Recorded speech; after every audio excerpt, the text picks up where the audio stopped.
Pemirsa, kasus pencurian terjadi di kantor pusat Gadai di Jalan Bedugul, Desa Sidekarya, Denpasar Selatan. Sejumlah gawai hilang dan mengakibatkan kerugian 20,1 juta rupiah. Modusnya memotong tembok dari gypsum menggunakan mesin gerinda.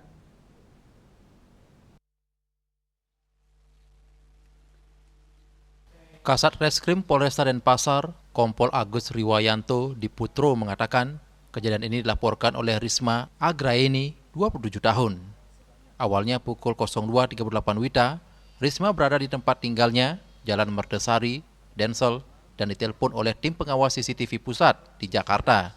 Ia diberitahu jika terjadi pencurian di TKP. Terkait informasi tersebut, pelapor selanjutnya menghubungi teman yang memegang kunci kantor bernama Arisma untuk mengecek ke kantor. Setelah tiba di lokasi kantor, Arisma melihat plafon kantor jebol dan tembok akses ke gudang digerinda. Selanjutnya lakukan pengecekan dan ternyata 6 unit gawai milik nasabah hilang. Selanjutnya Risma melapor ke Polsek Densel. Tim Opsnal melakukan penyelidikan.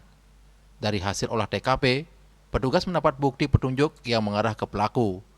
Selanjutnya polisi melakukan penelusuran terhadap pelaku yang sudah kabur ke Lombok, NTB.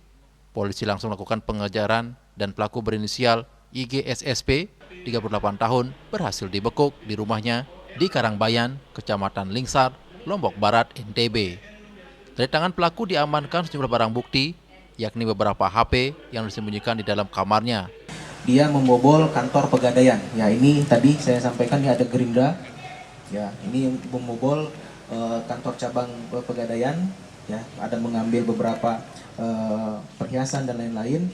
Nah, jadi intinya terungkap karena adanya rekaman CCTV dan juga laporan informasi dari masyarakat yang melihat ada orang yang membawa ataupun menyewa gerinda ini, seperti itu.